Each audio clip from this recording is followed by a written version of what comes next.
Hey everyone, and welcome to Almost Cancelled. I'm Peter, that is Connor, and we are going to talk about 3%, Season 1, Episode 3. It's called Chapter 3, Corridor. Now, funnily enough, all three episodes have begun with a C, and I thought that was almost intentional until I realised that all the words in Portuguese did not begin with the same letter, so just a coincidence. Because it's been cubes, coins, corridor. I mean, it's hard not to I mean, notice. I appreciate that, but you're still an idiot. However, I immediately realised. Immediately. Sure, you did. Full spoilers for the episode, as always. So this one we had flashbacks again, but this time we had flashbacks of Joanna. Hmm. And I thought these were a bit more interesting because they actually. Not that the last ones were bad, but these ones actually revealed a lot about her character that we really didn't know at all. Like, this was all completely. Because she's been such an enigma. She's been so quiet. She's, stood and appeared to be very strong, but without us Yeah, having much of a. she's been very closed off. She's been Yeah. very. She hasn't shared anything with anyone, so we've had no proxy to learn anything until these. Yeah. So we find out that she was always kind of a hard ass, and she steals money from these guys, and these guys track her down in the first flashback, and they sort of hold her down as if they're maybe going to actually sexually assault her, but they like don't at the last. It's like almost like just like this scary warning. It's like, look at what we can do, Yeah, so just don't mess with us. And like immediately I was like, okay, I kind of get why she always wants to appear strong. Like she never wants to show weakness because she yeah. hates it so much. Not that anyone likes it. Like no one likes to be in a But position where in you're. her Yeah, background, that's a legitimate threat to her life by appearing weak, perhaps. yeah, but like this is just who she is. She hates appearing weak in any way. Like she's submissive. Like she doesn't want to Yeah, give that impression at all to anyone. But of course, later on in the flashback, we actually find out, we actually find out why she knew about why Raphael Raphael's, ear thing was like, not, implant, they call it.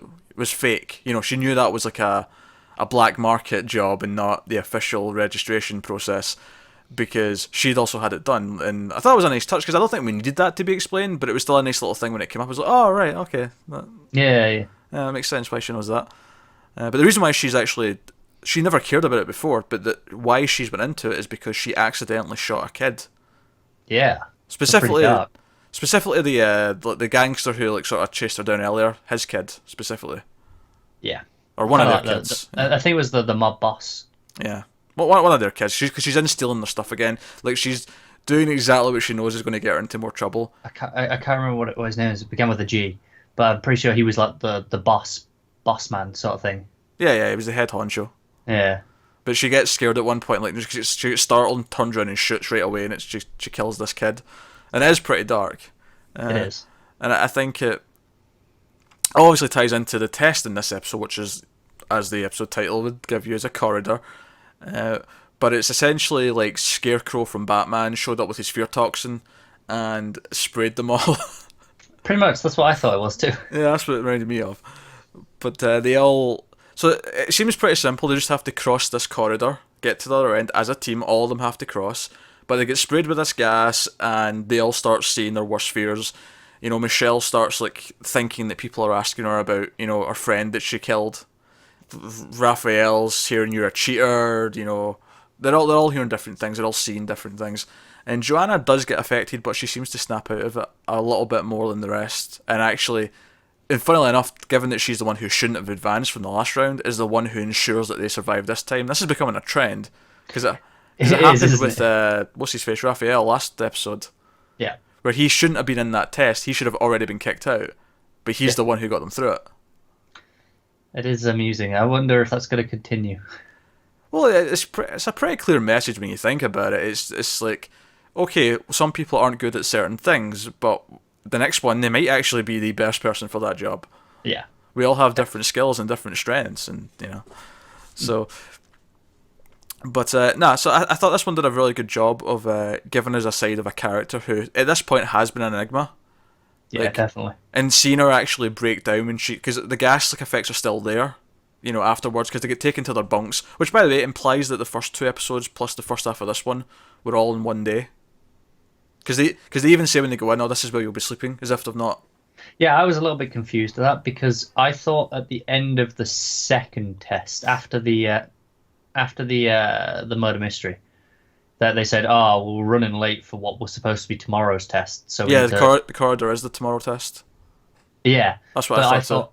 I thought that the coins was originally the next day's test, but they moved it forward because they were behind schedule. I didn't get that we're moving things around schedule. I just All right, okay. because he said to Aline to watch the coin test herself because he had to go and sort something out for the test the next day, which I assumed was the corridor thing. But this seems to be no. This was all one day. This is the first Yeah, time they've actually slept since they got here. yeah, Very eventful day, and looking back on it now, yeah, man, just a lot of hectic. stuff. A lot of Which stuff. makes it all the more impressive. I don't know if you remember at the very start of the show when they're walking through the street, and there's the crazy old woman. She's like, "I lasted 3 days." It's like, Jesus, 3 days is actually way more impressive now that I've had that as context for one day. Well, now that I think about it, I don't think it's been nighttime outside at any point so far, like during those episodes. So yeah, it kind of Mm. adds up. But yeah, so they're in this, the bunk area, which I think they say is near the engine of this whole place, like their generators and whatever. And this is where Joanna actually starts to like have more effects of the gas. Like she sees the kid that she killed, and she actually breaks down, which again is interesting for us as an audience because she has been so strong the entire time. So to see her actually break down and cry, and but it's just great to know why she's here and why like she's different from the rest because she didn't really care about this place in the sense of I want a better life. She'd accepted her life, and she was happy. Well, maybe happy is not the right word, but she Content. content, yeah. And but she's only here because she's on the run because now this mob boss like they're all after her. They want her dead. Yeah, this is just about survival for her. Whereas, I mean, you could argue for some of the others it is because they will live a worse life and they may die as a result of being on the inland. This is more direct. But this is literally like, I need to get there or I could be dead within a week. Yeah, if I go back outside on that side of the door, Yeah, I'll be off. I'll be whacked, mob boss style. yeah, exactly. So, no. Which I don't know if it completely justifies her screwing over the other guy, but at least it doesn't seem as evil as it did before. Yeah, it gives us some solid motivation beyond just, being petty selfishness. And it even gives Raphael a moment where we see a fragment of a glimmer of a small chance of just a possibility that maybe somewhere there's actually kind of a heart in there. Hmm, it's true. And I mean this, like, this isn't 3% of a chance there's a heart. I'm talking about 1% of a 1% of a 1% chance there's a heart in there. I can't do that math. Nah, it's 0.001, I think. But I think it's less than that. possibly. That's not the point. We're not here to debate my math skills. But the point I'm making is, though, is that his conversation with Joanna, where he even notices and realizes that she also has the fake registration, Hmm. and he's like we kind of you kind of blackmail me into an alliance, but let's take it further. Like let's just actually have an alliance because we're only got past stage or game 3 because I was there. We only get past that last one because you were there. Yeah. Like so. But I mean, it was a similar moment a little bit earlier on where she was being choked by Agatha, and like he contemplated. Oh yeah, he hesitates to help her. He's It's like I could be free from her blackmail.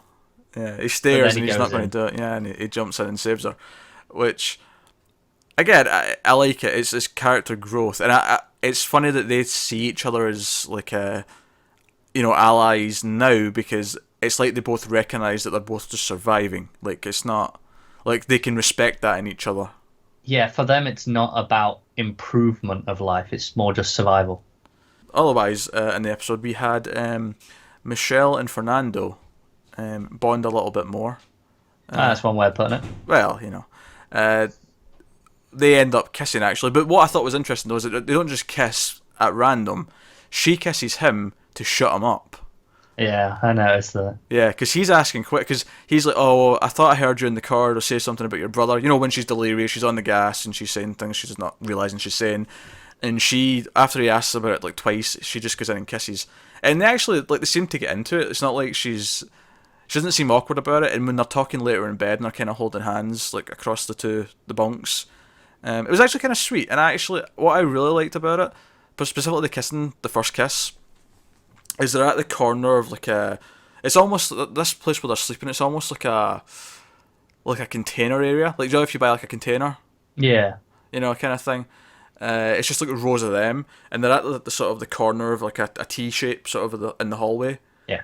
And like people walk past, and she like breaks away to sort of act normal, and we go to this like Dutch shot, like this extreme Dutch shot, looking down like the hallway, and it's just her smiling in this frame and showing you where she is while these people walk past. The whole thing felt kind of giddy, even though she did just kiss him to shut him up.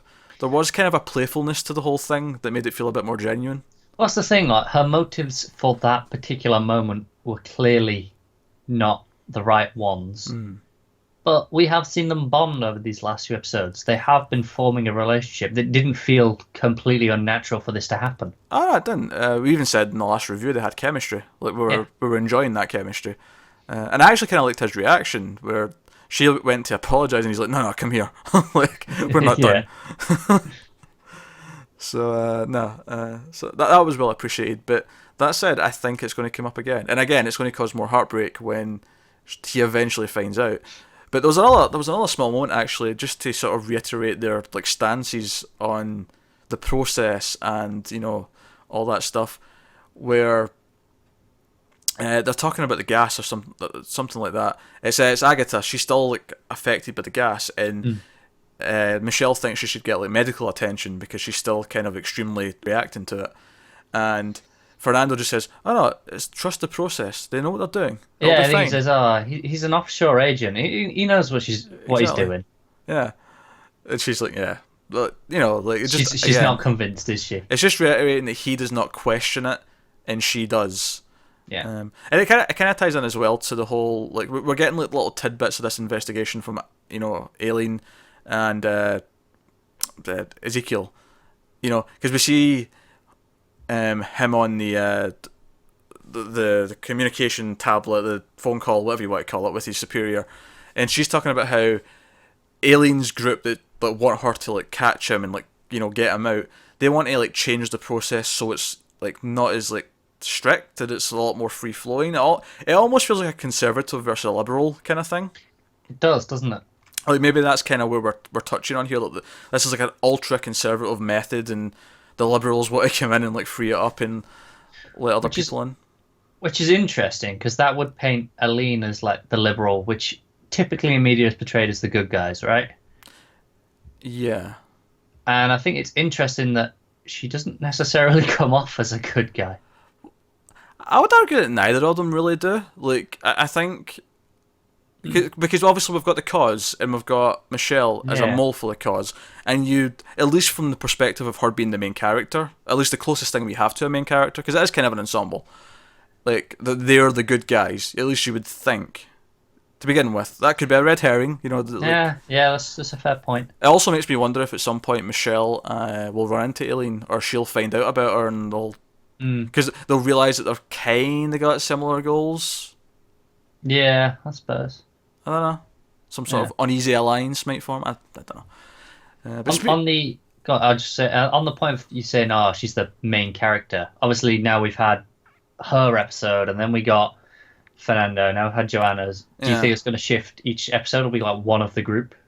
Oh yeah, I can see this like one episode's like this person's flashbacks for at least another few. Yeah. I see he's getting probably Marco, probably.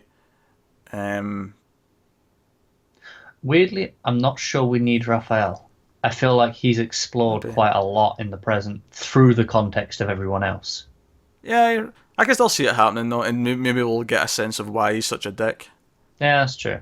Yeah, I don't know, but I feel like we might. At least another couple, I think. Obviously, but I think we started with Michelle. I think she is the main character, and it will also end with her. That makes sense. But yeah, again, not much advancement on the she's a mole. No, like you said, just these couple of moments that, just bring up her conflicting views. So we got last episode as well. Which I'm actually starting to think I kind of like. Yeah. Yeah, because I feel like usually in these shows where the main character is like a mole for something else and they're, infiltrating whatever it is, they always find a way to have them have another job to do that's like secret and they have to sneak around to do it, like every episode. Whereas here it almost feels more realistic in a sense because it is just a case of waiting, like going through the process. I appreciate that she's almost so caught up in just getting through it that she doesn't even seem like she's even thinking about it actively. Well, it kind of makes sense though because it's meant to be this hard. Like only 3% get through it. So many people get turned away. They're committing suicide because they don't get in. Like it would take so much of her actual just attention to just get through it. To the point where she can do whatever it is she's planning. In the long run. Definitely. Because maybe it is just a case of she wants to get to the offshore, and then do stuff. Interesting. I got a question. They mentioned at one point they talk about kids, and Raphael says, "Would you want to raise your kids here or offshore?" And I'm like, and then later on, Aileen says something along the lines of, "Everyone on the offshores went through the process." But if two people who are already there have kids, surely the kids wouldn't have went through the process. Maybe the kid gets sent back. I don't think so, because why would Raphael say? Maybe they get raised there, but then they still have to prove themselves once they become an adult at 20. Is it? Yeah, 20. Maybe. Yeah. I feel like we'd have encountered some of those though, like in the process, unless they get tested separately. I mean, you say that, but we've seen such a small fragment of this clearly massive population. Like you see the crowds. True. So. I don't know. Maybe we'll get answers on that. Yeah. I've got a feeling maybe Aileen just misspoke. Maybe. Because surely one of the benefits of being in the offshore is that you wouldn't have your kids go through this crap. You'd think. That'd be part of the utopia that you get to experience. I don't know. Yeah. Now, the one thing we've not spoken about yet in this episode is Ezekiel and his subplot. It's funny actually because last review we talked about what he dropped and really it's a bit of tech, and it's funny because at the time I thought it actually, because as someone who wears glasses, I have every so often my lens has popped out and I've had to put it back in. But even I'm like, no, it's a bit of tech. It's like a hologram thing. It'll do something fancy. No, it was a lens for a pair of glasses. I said white and plastic though. I didn't see the white and plastic. I just seen the lens.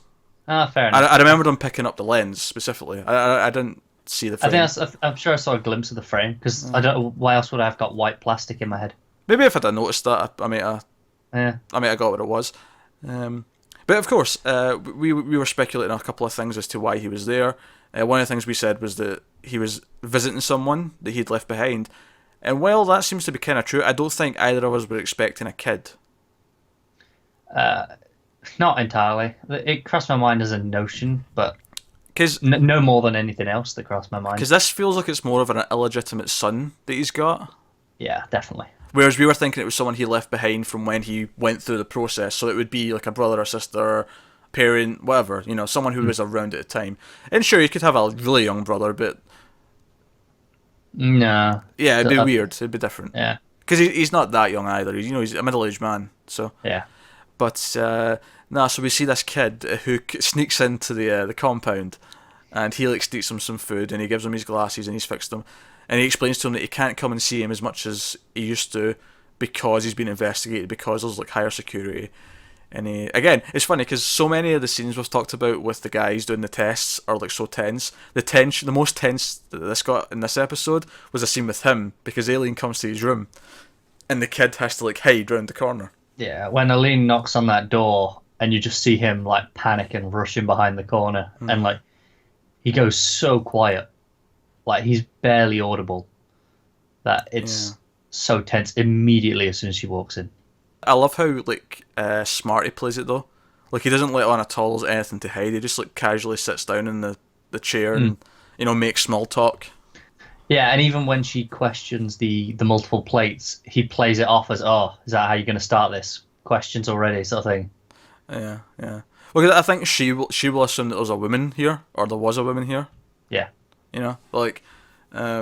So he gets kind of, in a weird way, he does get defensive, but he gets defensive in a way that backs up what she thought, rather than, oh, there's a poor kid who snuck in and I'm looking after him. Yeah. But I actually, I think that scene added a lot to the show, because it makes him a lot more compassionate.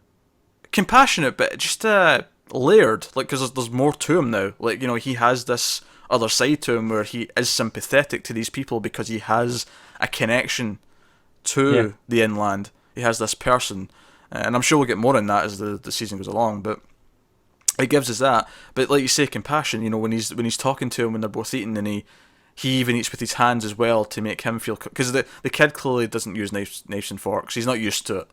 He's probably never picked one up before. Yeah. So he makes him comfortable, saying, "I'm going to eat with my hands too," and he eats clearly not finger food. I don't know what it was. It was like a square of mush. a meat jelly or something. I don't know. Yeah. But it gave him a lot of depth. I don't know. He was always an interesting character because of his weird tactics and his weird, dunking his head in the water. In fact, at one point, he's washing the kid's hands. He turns on the sink and he's got his kid's hands underneath it. I was like, don't tell him he's going to dunk his head in the water. I know. It crossed my mind too. Don't worry, kid. I'll put your head in the water. You'll be right as rain in a minute. Don't you worry. It's that shot of the tap. Yeah. It's the exact same shot that it's done every other time. And it's like, oh god, not again. Yeah. I actually started laughing. I was like, no, you can't dunk the head. Dunk the head. I mean, we see a kid get shot like 5 minutes later in a flashback, so it wasn't... Yeah, well, it's not like it would have been that shocking in comparison. No. But no, I enjoyed this episode, and I think it was interesting that this one messed with the structure a little bit, because we only had the one test this time. Although, it seems like the sleeping area is becoming a test. Yeah, it definitely feels like this is, if not another test, at least an extension of the same test. Because at the end of the episode, Joanna notices it first. She gets up, and they've actually put a wall where they came in before, so they're trapped in this sort of area where there's there's some hallways and there's like the bathroom and stuff, but this little sort of area of the compound they're trapped in, which makes me think I'm going to enjoy the next one. I think the next one will be quite fun. I think I'll enjoy them trying to die hard their way out of this area. It does sound fun, doesn't it? Yeah. Whether that'll be the whole episode or whether that'll be like dealt with in like 10 minutes and then we'll be moving on to other things is a whole other question. We'll take what we can get. Do you know what I think's really becoming apparent though as I watch more of this show? Is at its core what this show is and what it's good at is putting a group of people in a room and having them talk to each other, and it's just incredibly tense as a result. And they're always the best parts, aren't they? Yeah, which is great because that's a lot of what it is, and it's the stuff they can keep doing, consistently. Yeah. So it's a shame. It reminds me, just to compare it to something else we watched this last couple of weeks, Good Behaviour. It's the exact opposite. I mean, sure, it's not bad with its action and set pieces or whatever. Oh, and it's very well shot as well. It probably looks better than Good Behaviour does. Oh too. Yeah. But I mean, that had this problem where it was so tense, and then as soon as they started talking, you're like, oh, come on. Yeah. But this is like, oh yeah, talking. Get to the good stuff. Yeah. The talking here is great. And this is even when it's in a different language and we're reading subtitles, and it's still better than the awkwardness that was that show. So no, that is definitely appreciated. And like we say, a lot of them have great chemistry. Joanna and Raphael, Fernando and Michelle, like we're seeing these groups work, together, and they're having this chemistry. So no, it's good. So that's episode 3. We will be back tomorrow with more reviews. We might even get it finished tomorrow. If not, it'll bleed into Sunday a little bit, but we'll definitely get through the bulk of it tomorrow, of what's left. So that's episode 3. Let us know what you thought of this episode in the comments below. Like and subscribe and all that stuff. It helps us out a lot. Thank you very much for watching, guys. We'll see you next time.